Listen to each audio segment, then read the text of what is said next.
I want to talk today about deity practice. Deity practice is an esoteric ritual practice that we find from Egypt or Kemet through Greece to India from 2,000 years ago to the present. So it's really very widespread, and there are a lot of ways to do it.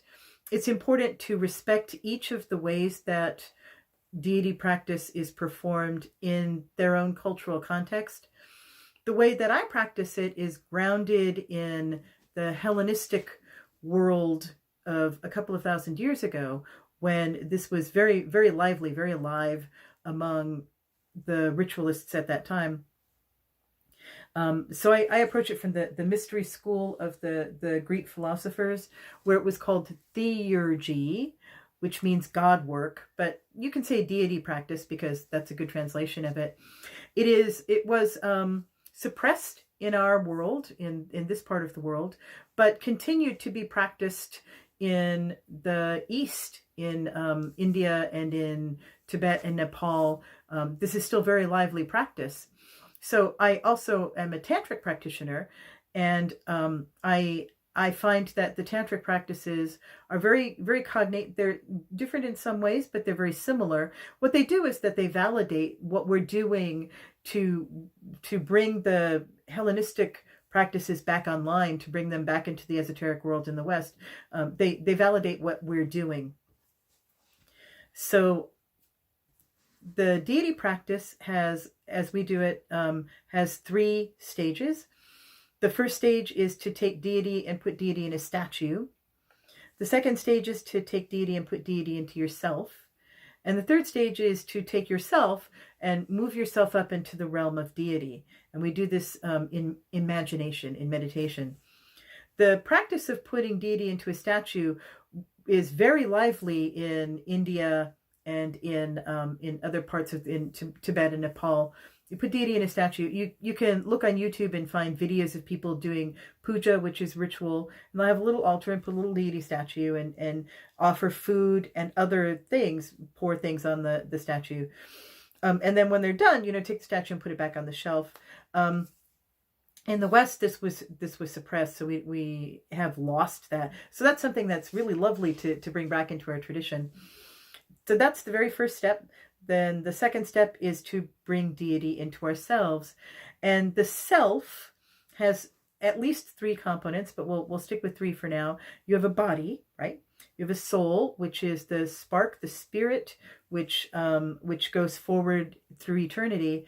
And then there's an intermediate body, the soul's body, which is called the star body in the Theurgic system, or it's called the body of light in deity yoga, in Tibetan and Buddhism, and in Hindu tantric practice. It's called the body of light. So the light body or star body, we strengthen that in our practices, and we exercise it so that it can withstand the touch of deity.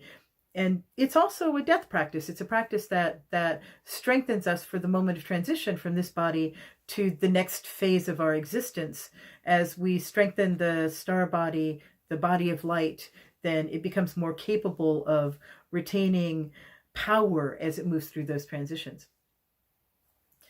The third step is to take the body of light and to move it into the realm of spirit and to encounter the spirit directly there.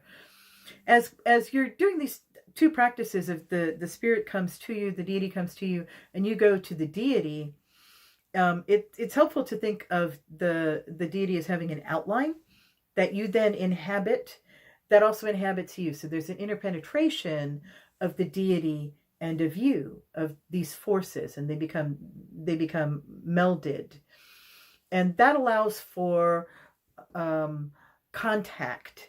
You can experience that contact as a sensation, as images, as words. It's very particular to each person and to each deity that you contact, that you work with.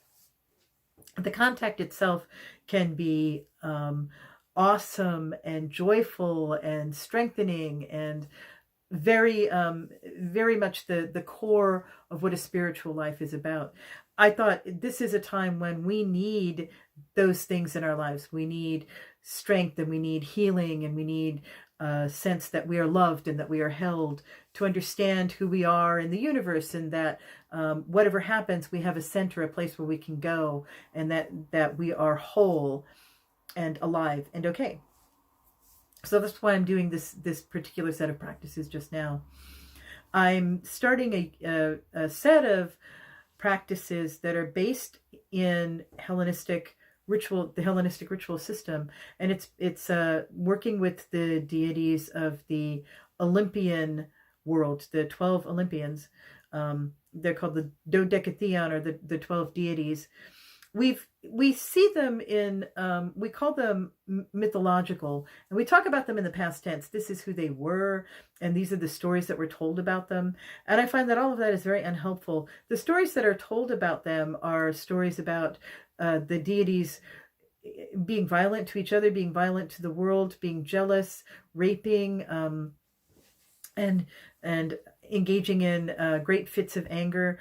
All of which is not stories about the deities, but the stories about us. They're stories about how we respond to each other, how we respond to the natural world. The deities themselves are natural, they're forces. They're forces of the universe, universal forces. And each of them has a particular flavor, a particular sort of way that they are the universe. Each one of the 12 is the entire universe. So you can just do a practice with one of the deities. You don't have to move on to do any of the others. I recommend, though, doing all 12 of them, because you learn something different from each of them, and they reflect on each other. So what I do is I put aside the mythology, and I go directly to an experience, an unmediated experience of the deity, and that's what I'm offering to you to work with as well. So the rituals that I'm going to be taping will have a structure. The first part of them invokes the ancestors. You can use your own ancestors and put your own names in.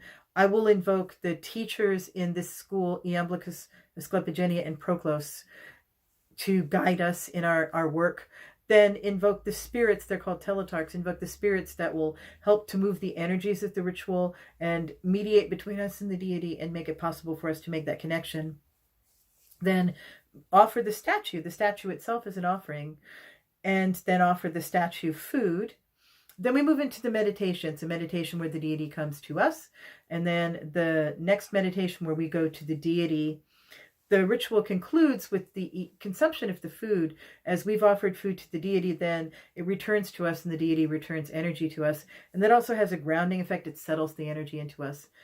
So there's a ritual, and you can look at each of these films and just experience the meditation, and make offerings internally. Imagine yourself making food offerings. You can even build an altar and do your own offerings as we're doing them.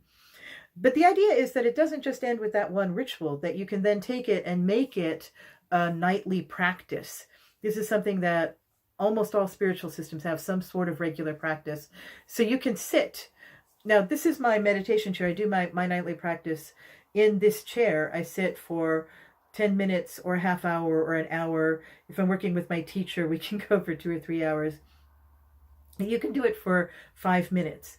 And what you do is then just go back to the deity, invoke the deity, bring the deity down into you, and have that sense of connection again, and bring you the sense of peace and calm and strength to recenter each of us in our own divine immortal natures. That's the goal of this work. So that's the explanation for what we're about to do, and I hope that you engage in the practice and do it. You can do it for a small amount of time. You can do it once. You can do it every day for a few days. You can do it for a week. You can do it for a month. Each of the deities inhabits one of the astrological signs, so you can do it for that astrological sign for that entire period of time.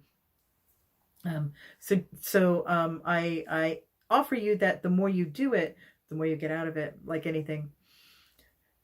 I hope that the gods bring you peace and prosperity and happiness and a center in who you are as a divine being.